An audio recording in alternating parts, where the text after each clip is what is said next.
All right, motherfuckers. Minifandom is back. I'm Menas, of course. And from Mama K to one of the honorary board members of the Kirk Minahan Network, welcome back, Sneaks. How are you? I'm doing good. Doing good, Menace. It's great to have you on the network that you helped save all those months ago. Yeah. I'm getting too much credit for it. I got it going, but you guys have really took off with it. Yeah, you started the conversation. So yeah, it was an invaluable contribution. Sometimes you need an agitator, a revolutionary to make great change. Are you sort of sitting back now as someone who's not so active on the network? Are you happy with the way it's going? Yeah, it's actually going. I thought the network was going to die after the first few weeks. So yeah, it's taken off. So yeah, it's good. It's good to see it as strong as it is. I think when Cullinane left, that was a good thing because Cullinane did not give a shit about the network. So I think Yeah, him leaving really helped.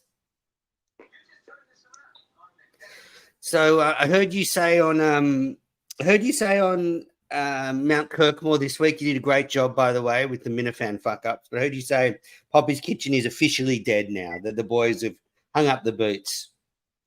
yeah. I just think half the guys aren't really listening anymore. Plus, Mm, it was hard to get all 4 or 5 guys all together. mm.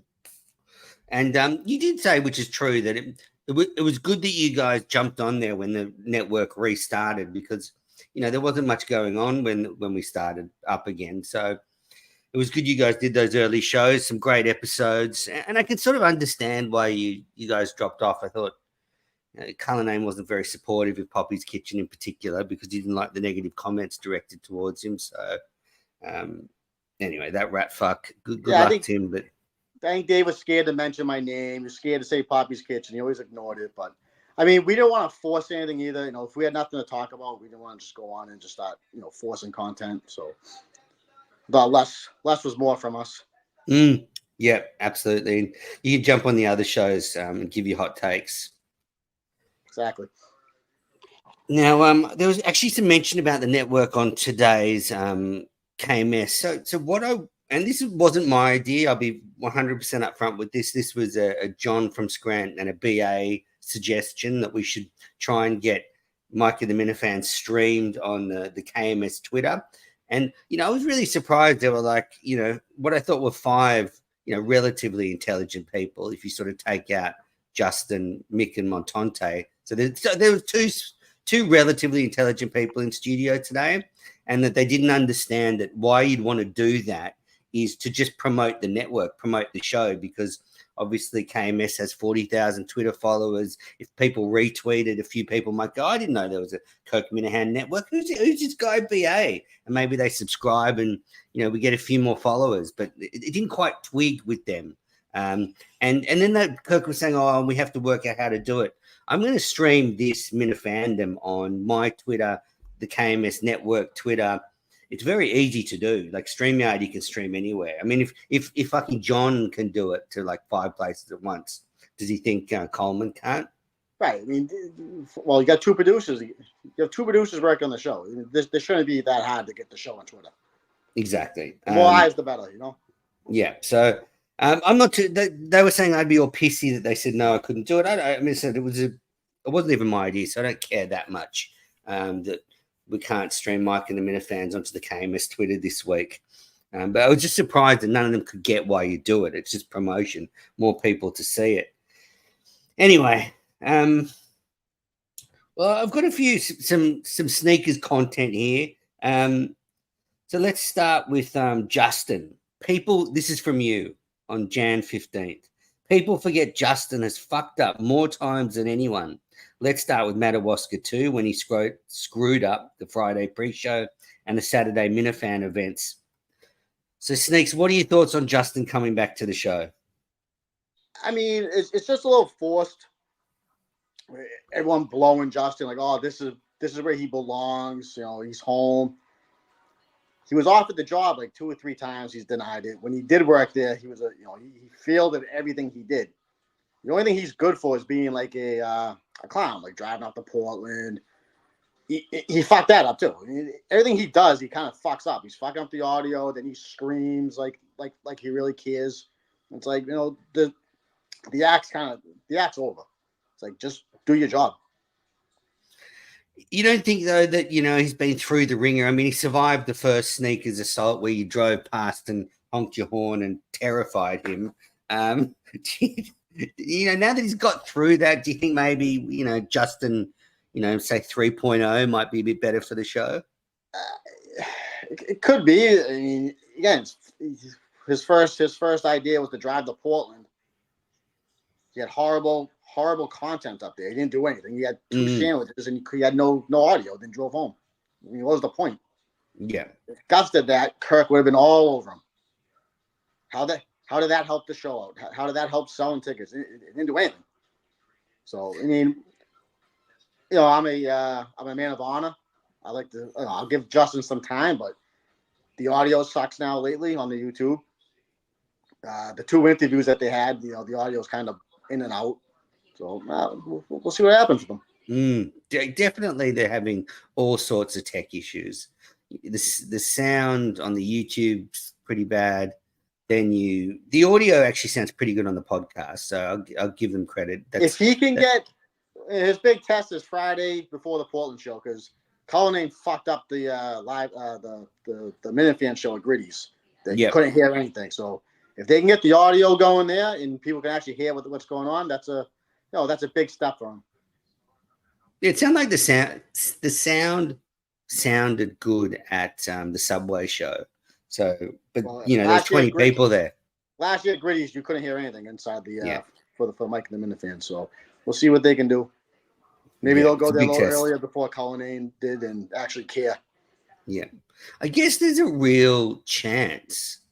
There's a real chance that Coleman and Justin completely fuck up the Portland show. Technically, I'm not hoping they do.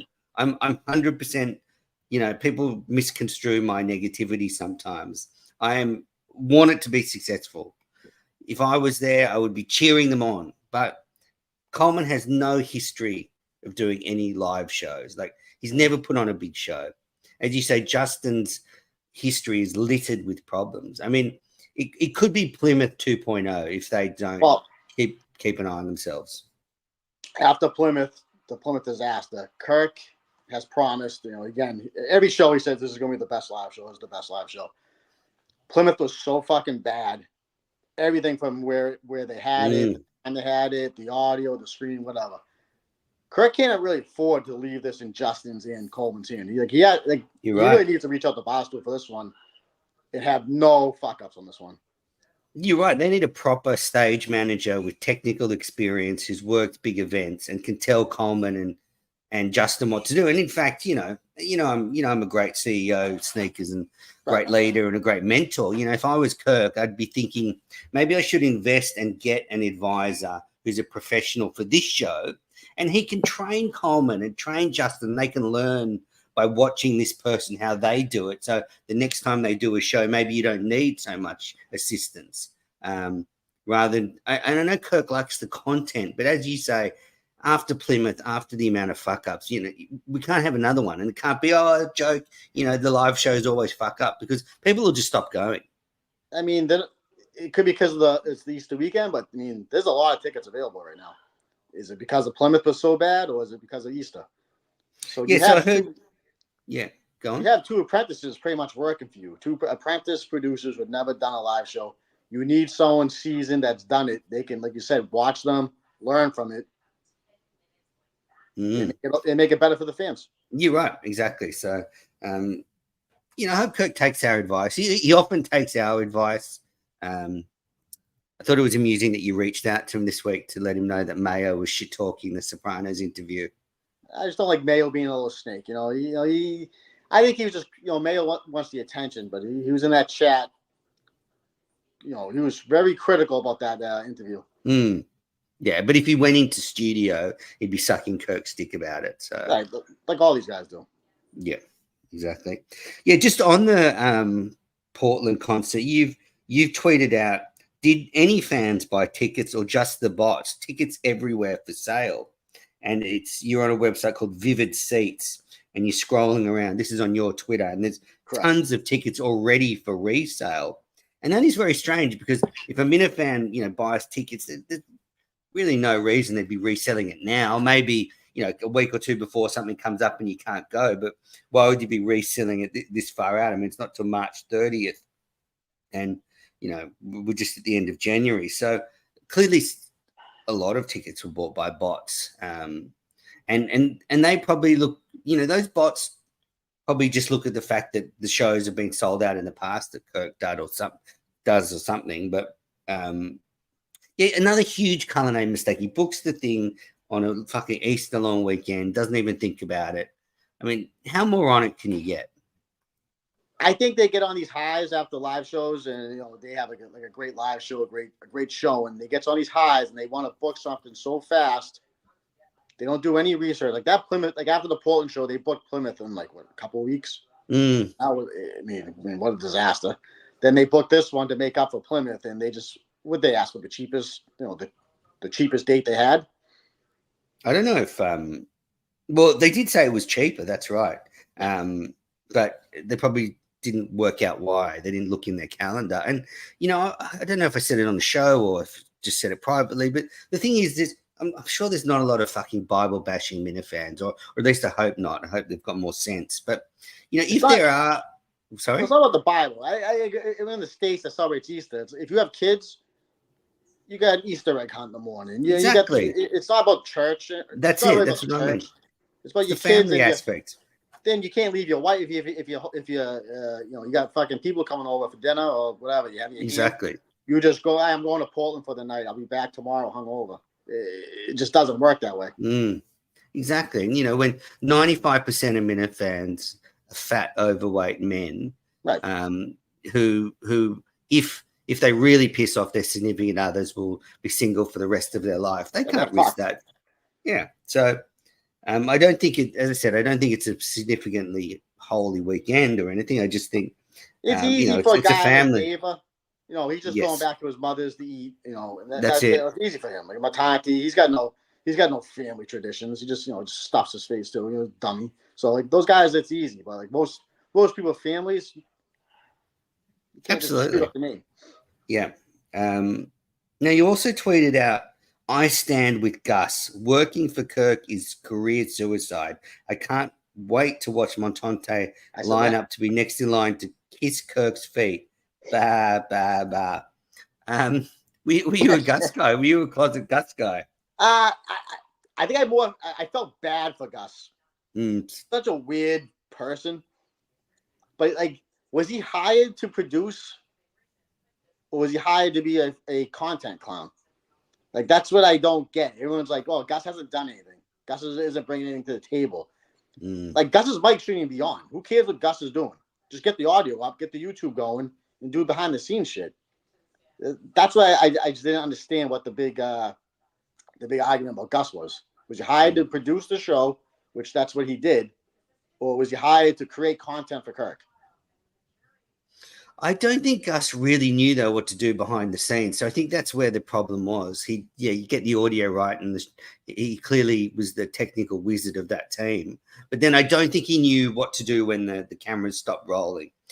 And that's where I think the problem was. And I've said it before. I think he had a stronger number one producer, he could have given lots of stuff to Gus to do. But I mean, I feel sorry for Gus. I've got sympathy, but he's like so fucking messed up in his head. Like everything is just going every different direction all the time.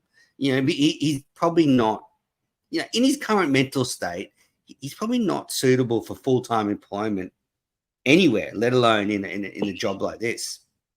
Well, that's clear by his past job history. I mean, he can't hold the job down. So I mean, yeah, it was never going to be the right fit for him. I just didn't like the way everyone piled up on him. Agree. It was like that show with Kirk was very cringy and awkward. It was just like, I mean, as a leader of men in the position of having people work under me, I don't think I could really scream at somebody like that. I mean, I've yelled at people, but nothing like that. I mean, that was just, I've never seen anything like it.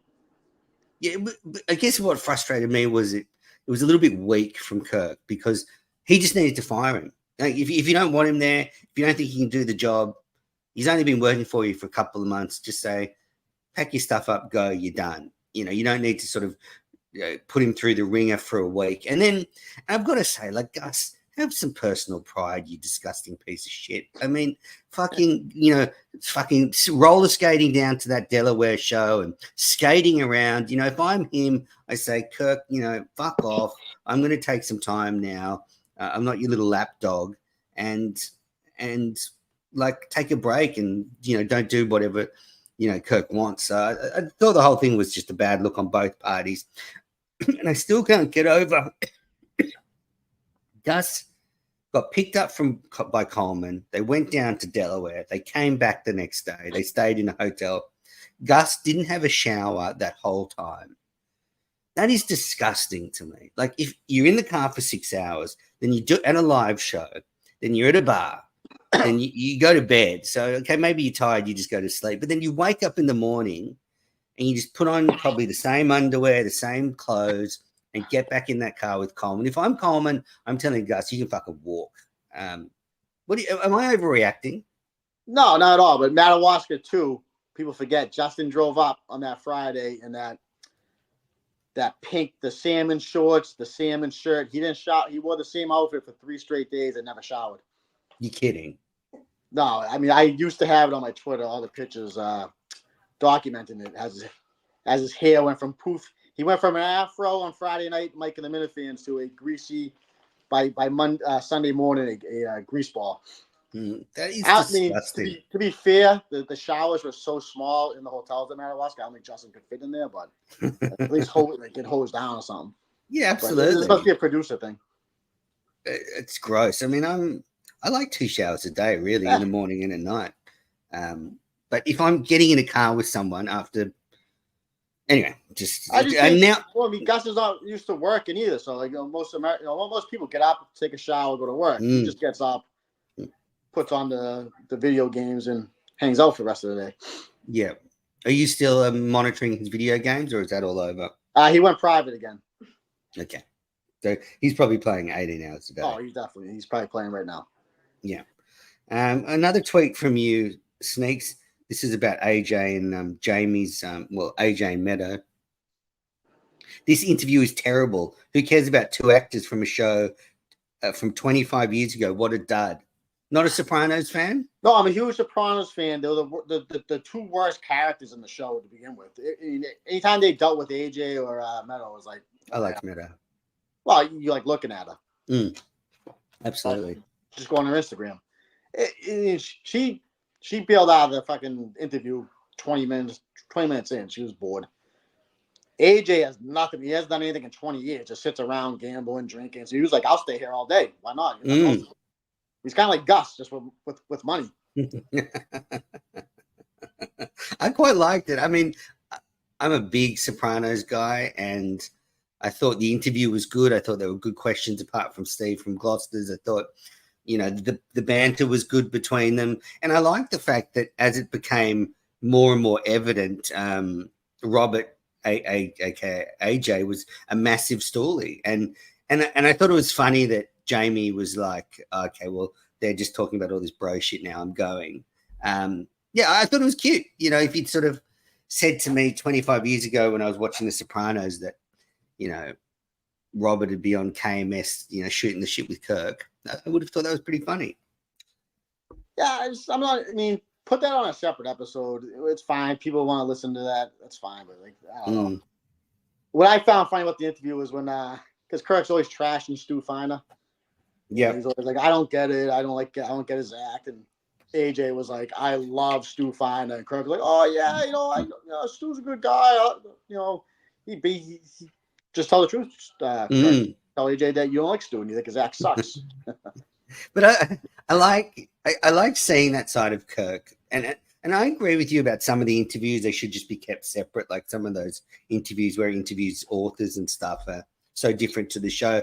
This one to me was probably one of my most favorite interviews of the show's history. But I love the show. But it was good to see Kirk. Like, I think that's a moment where he's almost, and he won't admit it, but that's like sort of a pinch me moment for him. Like he's got his podcast and now he's, interviewing 2 more people from the Sopranos. They're just shooting the shit. Like I think little Kirk Minahan would be really happy with older Kirk Minahan.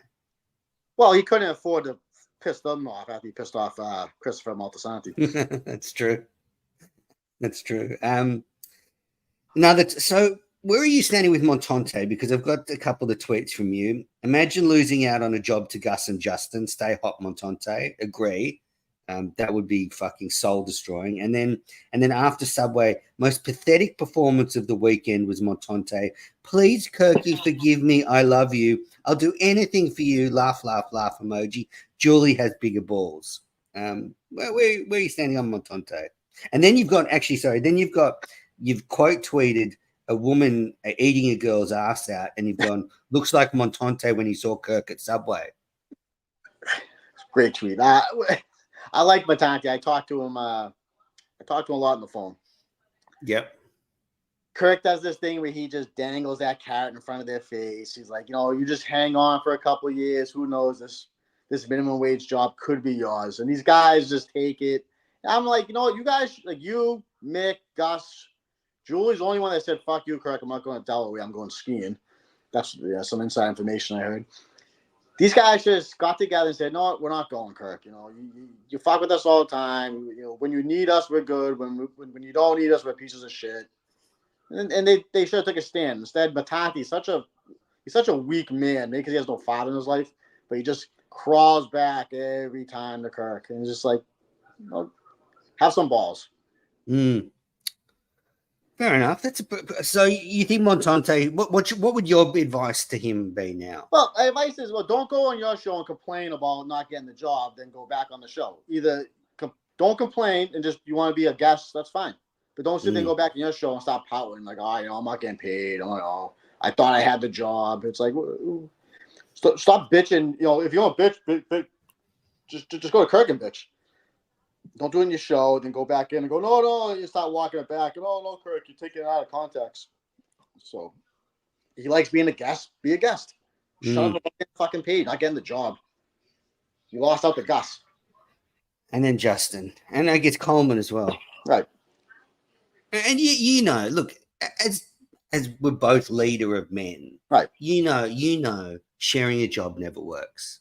It might be good for content, but if 2 people share a job, then they just end up blaming each other for everything. You need one person to have a job and be accountable. When one of your employees or people you manage comes up to you and says, I want to share my job. No fucking way. If you can't do the job, I'll get someone else who can. It's just, so Coleman blamed Gus for everything. So now he's got Justin. Coleman's got to step up now because he can't blame Justin now. Now it's on you. You're the main producer. It's your fucking gig. It's your thing now. Just fucking no more excuses. Yeah, and he is really trying, Coleman, to fix the audio issues. I mean, I've sort of been messaging a little bit, and it's hard for me to help if I'm not there unless we start doing FaceTime calls. I can't really help him, but I think he's genuinely trying to fix all these issues, Coleman, but. He doesn't have the experience. I think it's a pretty odd setup in the studio.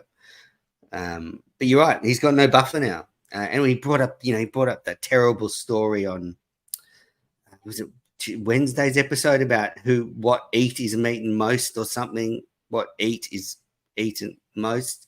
And and Kirk was just like, whatever, man. Like, what's his obsession with Mean Girls? Every day. Yes, please. Thank God. I'm glad you brought this up. It's like, who gives a fuck about Mean Girls? No one talks about Mean Girls except this show only.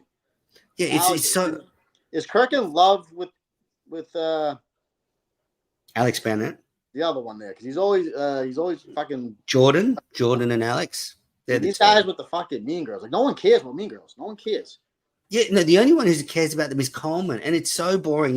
He plays the audio. Like, you're right. No more of their audio. They're not a barstool anymore. They've got their own thing going on, so they really shouldn't be promoting it anyway. I mean, if Coleman's got any brains, he shouldn't be playing it. But I agree with you, and I also think, and you've tweeted it out here. Why is the show forcing Steve from Gloucester to be a bigger personality the guy clearly sucks. Like I like Steve from Gloucester, and I'm glad he's doing a show for the network, because I think that's perfect spot for him. You know, you can listen to it, you don't have to listen to it. But I agree with you. Like, Coleman seems obsessed with Steve from Gloucester, and you know, Steve from Gloucester, to me, get him in there maybe once every couple of months, not every few weeks. It's too much. It's too much, and they just force it. Oh, did you see what Steve said? You see what Steve said this day? And it's like, who cares? He's not a main part of the show. Like, who cares what Steve says? You know, it's all bits too with him. You know, he's full of bits, and he loves the attention. He has the big smile on his face when he's in that chair and they're talking about him. Picking his nose. Yeah, it's just like, it's way too much Steve from Gloucester. It's all they talk about. It's like they have nothing to talk about on the show anymore. It's the same thing. So did you see Steve's tweet? See what Steve said? And it's like, I can produce a show, because I know exactly what they're going to talk about every single show. But it just seems as well like there's, you know, so many other shows on the network that, you know, if, you know, there's some lot of other great talking points on the network that aren't just Steve from Gloucester. So perhaps. Well, he talks about Steve from Gloucester because he knows it's a bit. When Steve talks critical at the show, he won't talk critical when he's in there. So it's a, you know, he's safe. I also think Coleman's like sort of just, I know, just sort of almost stuck on this because, you know, Steve from Gloucester sort of emerged when he took over as producer. And as I've said many times, you know, Coleman should be listening. If he's going to be listening to shows, it should be like the year before he took over, you know, running up to his, you know, to get more current information. So, yeah, I mean, I think I really like Coleman. I think he's the best producer the show's ever had. I don't know if you agree with me, but, you know, I just can't compare him. You know, Steve Robinson was a good producer, but he was such a cunt. So I can't rate him number one. Like, Steve was doxing Minifans. He helped kill the Minifan world.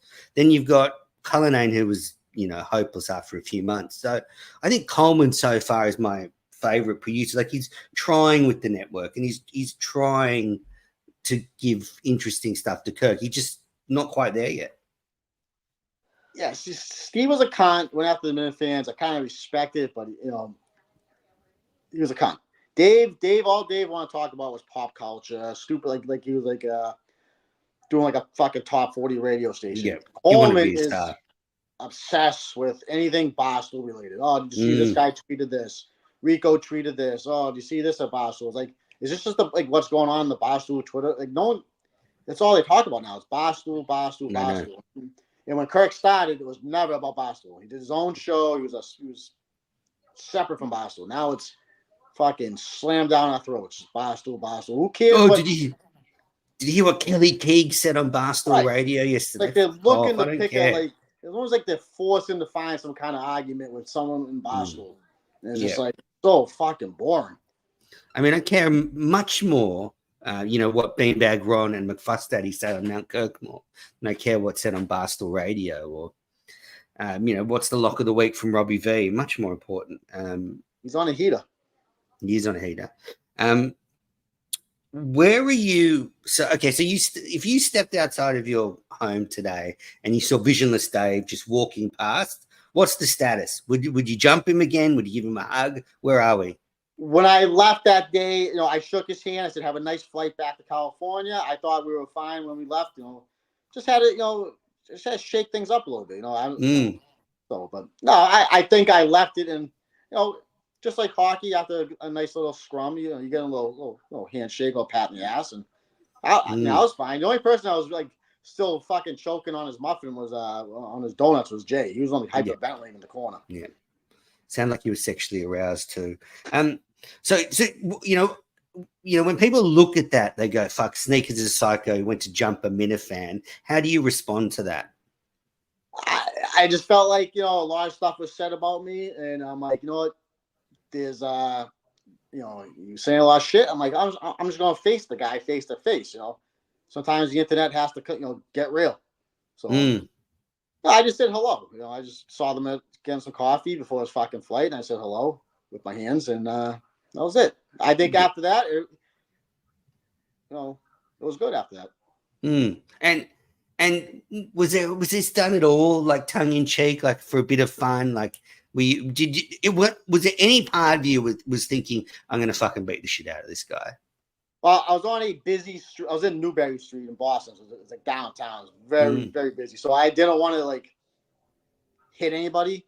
So I figured if I just choke some people a little bit and restrain them, I'd be all set. I really didn't want to throw a punch because I didn't want to get arrested, but yeah, okay. You just wanted to scare poor VD. yeah, so I know I was in the area. Newbury Street is where Lucy Burge records a lot of her videos. I think you dog. I've been to Newbury Street. There's some good cafes there. Yeah, it's nice. Oh yeah, it was a nice cafe where I met VD and J. Yeah. This is from Mama K. Hey, novel concept. If you don't like something, don't listen or watch it. And no need to announce your dislike. No one freaking cares. Your response? Shut up. Yeah. No one cares. I mean, what a tweet by her. She doesn't shut the fuck up. Comments and everything. I guess there was some irony. There was some irony in putting out a tweet like that. Like, yeah, it was like, you know what? She could just think. She puts a whole fucking diary on Twitter about her fucking family and whatever, and what she doesn't like about liberals. Shut the fuck up. Well, so what do you think of the state of the show? I mean, what did they did this epic 4-hour show on Wednesday with the AJ and Meadow interview and all this dozen drama. I don't particularly get into the dozen, like it's not my kind of thing, and I think sort of some of the fake drama can be a little overdone, but I enjoyed this because it got from being a bit of a publicity stunt from Kirk to Jeff maybe genuinely losing his job. And you could tell Jeff was kind of a broken man. Halfway through the show, he just lost control of the situation. Was it a good episode? See, I turned it off once they started talking about the trivia because it's always this fucking fabricated trivia. There's always something going on with trivia. If it's Clemmer giving an answer to somebody, helping someone else, he's dead to me.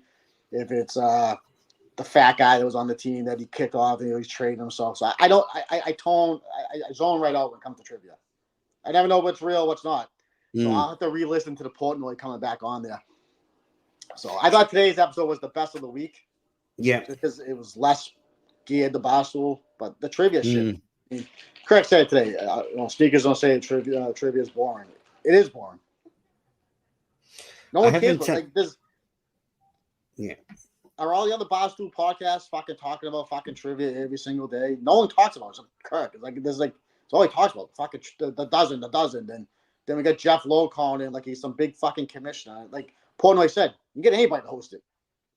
Any fat guy can throw on a fucking pink suit and act like he's a fucking trivia coach, fucking host. Yeah.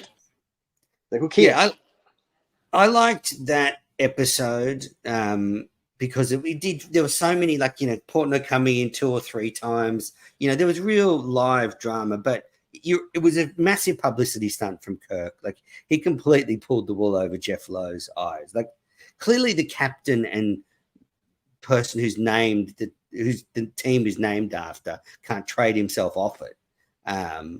So Kirk kind of hoodwinked Jeff. He fell for it, and then Dave Portnoy just pulled out his big dick and just went, right, I'm going to destroy you. So I enjoyed that, but I'm not into the dozen that much. It's just too much every fucking day about a dozen. Yeah, because I don't watch it. I've watched one episode when he's doing the fight with Clement. It was like, this is so fucking dumb. I guess Kirk's got to, it's one of the things he involves himself with Barstool, so he's got to do something. Now we've got a stack of listener questions. Anything you want to talk about with the show before we get to them? No, I think Coleman needs to fucking step up his game and get away from the fucking Barstool personality tweets and start giving some more content. And maybe Kirk to take back his show a little bit and not give the producers so much control for content, because it's pretty much Kirk just sits there. He's on his phone the whole. He's reading fucking DMs from everybody while the show's going on because he's bored. These producers bring fucking nothing to the table, so maybe Kirk needs to, do something. Yeah, I mean, if I was producing KMS, I would make it really clear from the beginning. I am not just going to be throwing stories at you for 3 hours and you decide what you talk about and don't talk about. Like I would want much more of a collaborative approach with Kirk to what is going to be talked about on the show. However that's done, just bouncing ideas back and forth, the night before, whatever. But I wouldn't be in that position where I feel like I'm just, some schmuck who just has to just come in with 15 stories and maybe Kirk is gonna like some of them. And like, talk about something fucking, for 30 seconds. It's like these guys are throwing shit. What they're doing is throwing shit at the wall and seeing what sticks. Have some fucking kahunas. Like Kirk has worn down these people now, where they've got so much, so little self-respect that they can't actually see clearly. Like, a producer's job, as I said, is not to just list 100 stories and Kirk can talk about what he wants. You might suggest a few things. You might go, hey, and just throw a few topics to Kirk the night before and say, what do you want sound of? But yeah, have some balls. That's what I'm saying. Like, get Kirk to, and if you're right, if Kirk starts to push back and tell Coleman what he wants, we'll get past, Alex Bennett's latest dumb thing she said. Yeah, well, I'm hoping, hopefully next week, I just don't see anything changing. Kirk's probably having fun, whatever, don't care. He's going through the motions, and to producers, Coleman's just going to go Boston. That's his wheelhouse. That's his safety net. Yeah. All right, let's get into the listener questions. Unless there's anything else you want to. No, I'm good. That's it. The show's been still a little bit. I'm hoping, Kirk needs guys like me to give him the truth. These guys like every other Minifan just blows him whatever he does. Sometimes you need someone from the other side to shake him. Absolutely. Not gonna get any better if he was listening to guys saying whatever. You can't be pat forward like whatever you do, you're fucking great, Kirk. I love it. It's like sometimes you suck at your job. Sometimes I suck at my job. I need to be told. Yeah, and I don't think Kirk necessarily sucks at his job ever, but I do think as the way Kirk is, he has to be able to accept this kind of feedback, because he's willing to give feedback to everybody else on their performance and in every whether it's Barstool, the network. What does Kirk give himself for a grade? True. The Kirk Minahan show. Maybe he needs to take over, grab the reins a little bit, and take back his show. Yeah, I'm really happy with the show, though. I think it's tracking really well. I know you are. No, but I'm serious. Like, I think Coleman's trying. I mean, from someone who runs the network, he's trying to keep the network involved with the show. You must admit that. Whether not everything lands, but he is trying. No, it's fine. He's trying. I'm sure he works hard. I'm saying his content sucks with the shit he brings to Kirk. It sucks. It misses every time. Not every time, but you're right. It misses a lot of the time. Justin has much better instincts for that, but I still believe attitude can trump sort of talent. Like, I think Coleman will get there, but I think you're right. It's time just to fucking hammer down on what the show's about, and Coleman's got to fucking get with it. Well, let's see. It's a big. We got a couple. We have a good month till Portland's. A lot of seats available. So, and I even heard it during the show that Coleman said a story and Kirk was like, blah, blah, blah, blah. And then Justin brought up something much more interesting, much more the sort of thing Kirk's like, and he was like, oh yeah, and wanted to talk about it. So I guess at least Coleman's got Justin there now to help with that. But you're genuinely worried like Portland could have. I don't even know how many people they hold, but it could have like 300 or 400 people there. Good. Yeah, right. All right. Let's get into the listener questions. Okay, first one, Killer Kowalski. When do you think BA will come out of the closet? BA needs to. I'm glad BA's on the network doing Mike and the Minifans, but he needs to, not jump on every fucking stream available. He's on Meeting the Minds. He's doing every fucking show. The guy's in his 30s. Needs to get out, meet a female that he's not paying for. He sent me a weird text message. I think you were on that. He's got some fertility problems or something. So maybe he needs to step up in that game. I think it's more the term is erectile dysfunction is the proper term.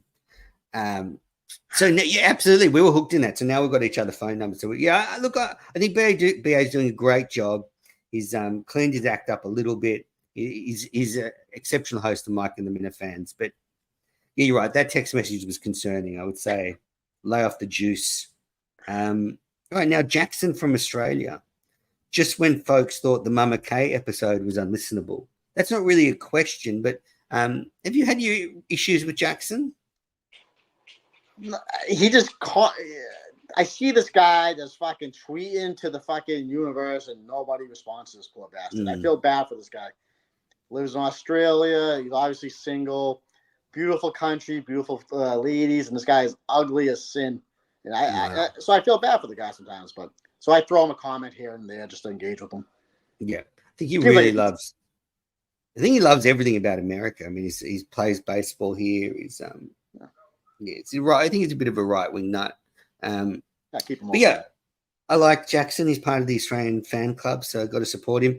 Okay, now we've got Cullinane's roommate. Is your blatant homophobia a result of childhood sexual trauma?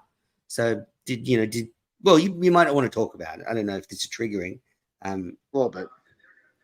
Or your repressed cock lust. This is from Cullinane's roommate. I'm actually a cocksmith, but I'm not a homophobe. I grew up playing hockey. Yeah. So calling someone gay is not being a homophobe. It's kind of like it's like great. Calling a loser. Yeah. So go fuck yourself. Have you ever kissed a man? I've kissed BA cheek to cheek. That was an Italian man kiss, but never on the lips. Has another guy ever jerked you off? Besides Jay, no. Okay, fair enough. Okay, this is Jackson from Australia again. Why does Sneakers keep up the tough guy act when we all know he's a big softie? Well, I mean, I like to say a tough softie. If you're gonna call me out, I'm a counter puncher. If you attack me, I'm gonna get in your face. And if you want to do something about it, you can. If I'll give you one chance. If you don't want to do anything, then we can have a beer together. Good, I like it. These guys think I'm gonna show up and go like fucking beating my chest and like slamming chairs over people's heads and like fucking like some kind of fucking lunatic. Yeah, you're still civilized. Yeah. I choked out. I choked VD. I shook his hand. I grabbed his luggage and said, "Have a nice flight back." Yeah. It seemed like a pleasant interaction in the end. Nice. I state the obvious. Who are in Sneak's Mount Rushmore of best or worst Minifans? So you can just throw a few names at me. Start with best. Best Minifans, like probably it's probably Mendes. You've been with the show since the start. You've done so much. All the hate you get, and I was always a fan of yours, even when you hated me. Nice to hear. That's very flattering. Thank you, Snakes. Worst Minifans? Worst Minifans, you go Mama K. She doesn't shut the fuck up. Mama K. She don't shut the fuck up. That's about it. Okay, good. Now, this is from Gina Goldie. Oh, no. To you. Did you get turned on when I accidentally touched your leg in Madawaska 2? I did not get turned on. Gina thinks she has this like fucking sexual prowess over me. Ever since the Discord days. Very nice person. I was not turned on. Sorry. What does Gina look like? She's a nice lady. She's a little older than me, but she's a fine lady. I know she's had some health concerns, but I wonder if she's on the market or looking to date. Very nice. She gets the joke, so I like Gina. Is she tall or short? What I remember from Madawaska, I would say 5'5", 5'4", maybe. Okay, so about my height. Yeah. Great. Well, Gina and I've got a love-hate relationship. There's a lot of chemistry there, a lot of tension. Yeah, just throw it back to her. She can take it. Yeah, she can. She can. The kind of gal you can call a cunt, Yeah, and I kind of made the mistake of saying I hope she dies from cancer, not knowing she actually had cancer. So we all make mistakes. Danny and Bill Ricker, how do you compete with BioDude in video games when you're playing Madden on PS3 and he's crushing Tetris blocks on his Neo Geo? Just a stupid question from Danny. Okay, Toronto Minifan. By the looks and sounds of Sneaks, one of his uncles laid nut in his mum to produce him. Does he know which uncle or no?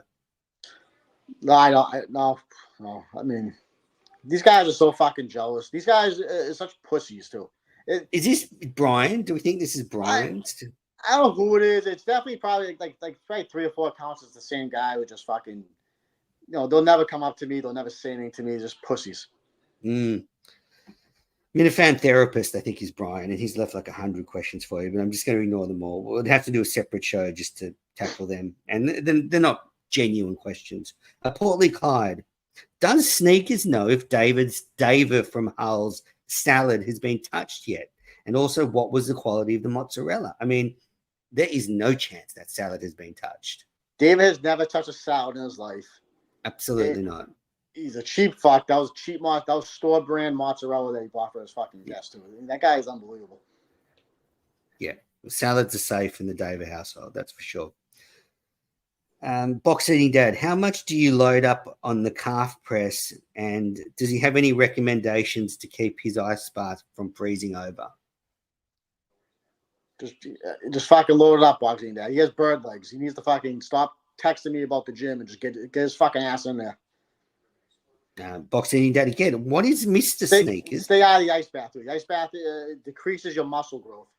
Really? It's all the rage in Australia at the moment. It's the rage, but it's not good right after a workout. It stunts your muscle growth. That'd be fucked for me. Jump in a sauna. Tiny. What is Mr. Sneakers? Mr. Sneakers. This is still boxing, Dad. Favorite holiday? Does he have any plans for it? Where do you go on holiday? What's Sneakers on tour? Like the major holidays, like Thanksgiving, Christmas. I always stay with family, but like the 4th of July, I like to hit the fucking the beaches down in Cape Cod or up in Maine, stuff like that. Nice. Well, if this isn't Cape Cod where Mickey's, you could go and visit him. Yeah, I actually go to the town that he bartends. So maybe I've never been to a gay bar before, but It'd be great to just get him to make you drinks all night and make fun of him. Bio Dude, Manners, where would you consider yourself on the hierarchy of the Kirk Minahan network? Are you even worth talking to? Bio Dude was so upset last week that I hung up on him on Mike and the Minifans. And I'll be honest, I do find him annoying on Twitter, but I also just didn't want to talk to him and I wanted to kind of piss him off. So he fell for it, hook, line, and sinker. And I would say, am I worth talking to? I mean, who knows what you would have asked me on that stupid call. So, yeah, who knows? But get over it. I mean, it's fucking Mike and the Minifans. He didn't even call back. But I'm the CEO as well. Here we go. Bio Dude again. With me being on the other side of the world and completely out of touch with people taller than 5'5", is it perhaps time for a change at the network? I'm currently CEO. It's not a job for life, I don't think, but I don't think anyone else wants to do it. Except for maybe John. No, John from Scranton has threatened to take over. He says he's working behind the scenes, but that would be a disaster. It'd be an absolute disaster. John would never. John can't commit to anything. He's fucking flaky as fuck. Agree. Okay, Ted Sarandis. Do you believe you get enough credit in resurrecting the network? Yeah, I get enough credit. We got it started, but I needed people like Menes and BA and these guys who continued, to do a show weekly to keep it going. Yeah, that's why you're an honorary board member. It's just a figurehead position to pay tribute. Like Spielberg when he did episode 1 of Band of Brothers. Did the first episode and he let the guys take off on it. Exactly. Steven Sneakers Spielberg. How real is the snake plague in Australia? Are there many in suburban and urban areas like Sydney? Well, Ted, there are snakes everywhere, and you just have to watch all the snake catching videos on Facebook. But I don't see snakes where I am. You might get a few pythons around in the bushland near here. Have you ever seen a real snakes in the wild? No, I mean, I've seen snakes, but nothing like Australia. I mean, besides John from Scranton's the biggest snake I've ever seen. But I mean, when I was going for a bush walk not that long ago, I saw an eastern brown snake, and it was about maybe 5 meters away from me. But I sort of, if you don't move, they just leave you alone. But that's like where is it? Like the 3rd or 4th most deadly snake in the world. Like it's pretty fucking vicious. Next thing, Janderson. How long do you intend to wait before you break Justin again?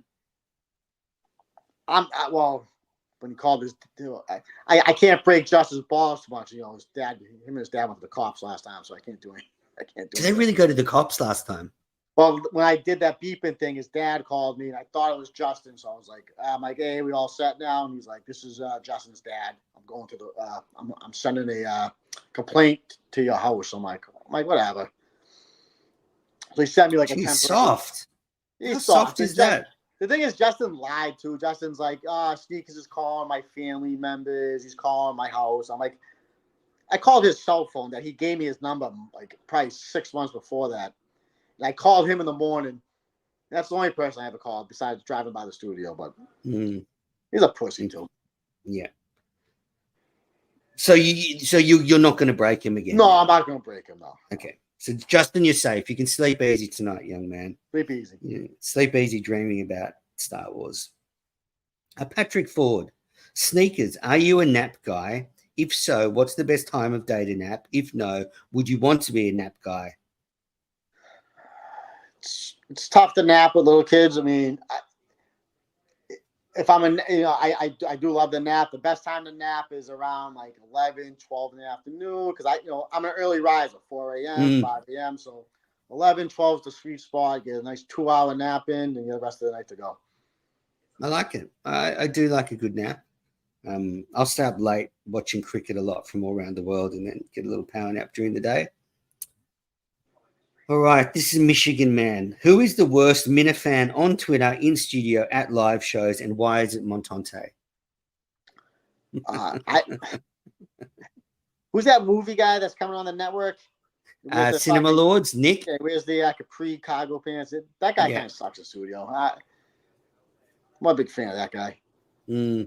I think it'd be nice if they started to get a few more different voices in there now. I think, I wouldn't mind seeing Mama Kay go in there. I would like to see different Minifans go in there. Now, was Cullinane getting greased on the side? Because there used to be a lot of random Minifans coming in that we never heard of. The guy with the golf store, Was Cullinane getting freebies to get these guys? Absolutely. It's like the golf, oh, hey, man. And it wouldn't be, I'll pay you. It'd be, get me on, come in. I'll give you a new driver.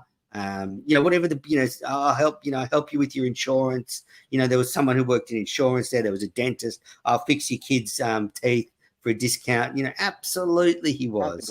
And now that that's dried up, Coleman's not doing that. He doesn't have a family and stuff. That's why we're just getting Steve from Gloucester in. It's Stephen Gloucester and Pat Ford coming in. Next question. This is from Roscoe. Okay, what's your favorite show on the network? I like the Kirk Mount Rushmore thing. I like Mount Kirkmore. Mount Kirkmore. I like Poppy's Kitchen. That was a great show. Very good. And I'm liking the Minifans when BA's not hosting. Tiny CEO. How do you think that's going? It's going great too. I like all the shows on the network. I mean, if I have time, I'll throw them on while I'm at work, and I'll listen to it. Good. Okay, best individual talent on the network. The best talent. Present company excluded. It's already been too nice to me. Who? It's got to be BA. Okay, I'm willing to accept that. Best third chair on the main show. Who's your favorite apart from Blind Mike? Is Mike considered a third chair? Yeah, absolutely. Maybe fourth chair. I think Mike's the best one in there because he doesn't really kiss Kirk's ass. Like he's like Mike just agrees with Kirk all the time. At least Mike will give it back if he's annoyed. So I think Mike's probably the best third chair. Yeah. Kravis sucks. Don't bring Kravis back in. It is so fucking boring when Kravis comes in there. I want to get him on the network, so I'll refrain from commenting till afterwards. What's your favorite? This is still from Roscoe. Favorite moment from the main show since the producer search ended? Oh, God, it's a good one. The favorite show, favorite thing. I mean, I don't know. It's been the same show every week. I mean, there's a lot of Gus bashing. Nothing's really stood out. Like, oh my God, like every show just blends in now. Before you couldn't. I've said this 1,000 times. You couldn't miss a show before. Now it's just like it's a cookie cutter show. I go a month without listening, and I won't miss anything. Wow. Yeah, I didn't have a favorite. I mean, there's been so many great moments that they took over. Hard to pinpoint it. I thought the whole sort of Cyber Monday thing was pretty cool. That fight with Blind Mike was good with Nick. Yeah, that's true. That was probably one of the best moments. Yeah, favorite moment. Yeah, okay. I've just got a question for you. And that's all that listen to question. Just, I was just sort of throwing this around. I like 4 shows a week, but I actually kind of think 3 shows a week worked a bit better. because you say could do Monday, Tuesday, Thursday, Monday, Wednesday, Friday. Gave a bit more time for the shows to breathe. Built a bit more up anticipation. You had Mike there 2 shows a week, and then there'd be just one show with someone else. Like, where are you on the 4 shows, V3 shows? It should be 3 shows unless they have really something to talk about. There's something to react to, or there's something to do, like have the 4th show, but they don't have anything. Like if Kirk said they were going back to 3 shows, like I wouldn't be terribly disappointed, because I think 3 good shows a week, still a shit ton of content. Right. And the 4th show is nice having something on to listen to, but it's the same fucking thing. We're going to talk, but something happened in trivia this week, or, Rico Bosco. Are we friends with Rico Bosco? Do I hate him? Do I don't want to talk to him? He's going to call on the show. It's like, all right. You have something to react to that's like decent. Yeah, have the 4th show, but the 3 shows are, it's getting watered down. Yeah, I don't, if you could cut back to 3 shows, I wouldn't be too upset. And I also think, I imagine for people that, working full time, families, it might actually be hard keeping up with 4 shows a week. So that's why I'm glad, Confused Duck is putting out KMS catch up on the network every week. So if you miss a week, say you're super busy at work. I mean, if you were super busy this week, you can't go back and listen to, 15 hours of podcasting. You just might not have time. No, I mean, that's why the interview should have been cut out and separate. Yeah. But anyway, that's all the questions. I mean, we'll wrap it up with our pop culture segment, brought to you by Red's nipple augmentation surgery. Biggest breast is the Minifandom community. Huge knockers on Red. When you're sitting back, what do you watch on TV? Sneaks just to relax. Right now, we are watching Fargo season 5. Yep. I'm on episode. I think I'm on episode 4 or 5, and True Detective. We're watching that right now with the Jodie Foster season. Yeah, it's not that great. It's just, Jodie Foster's lost her touch. She sucks at acting. Right. Okay. Are you dating anyone at the moment? I've been off the market for a while. Yes. Wow. Yeah. Well, congratulations. Snaffled up very quickly. Okay. Good. What have I been watching? I've been watching the new. Don't make fun of this, but the new Strange New World Star Trek show on Paramount Plus. I'm watching the latest season on that. And the thing I'm most excited about, I love Band of Brothers. I love the Pacific. Today, the new World War II show starts, Masters of the Air. So I am glued. Cannot wait. It's on Apple TV Plus, and it's by Tom Hanks and Spielberg.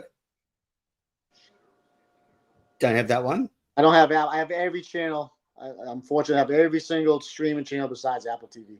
I'm sorry. Yeah, it's actually Apple TV Plus has some really good stuff on there. Really good stuff, and it's not that expensive. Do you have an Apple phone?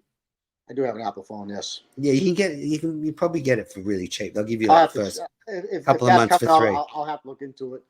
Yeah. I've got to promote the Fonz Cartel game, and the guys will give me shit if I don't bring it up. Yeah. What do you need to promote? We're doing the Fonz. That's our little fucking video game thing with the golf tournament we're doing. So we're taking members on for that. It's the 420 guys. It's all the guys from the KMS universe. Oh, great. So how do they take part? They can message me or message me. Okay.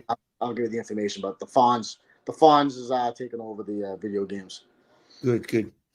All right, thanks. Well, thanks for joining me on Minifandom. Great to catch up. Need to get your hot takes on keep everyone on their toes. Keep everybody honest. You gotta keep everybody honest. Sometimes I say stuff people don't want to hear, but and any of you fucking pussies want to meet me face to face, I'm always available. Easy to find, you cunts. Not that hard to find. Yeah, perfect.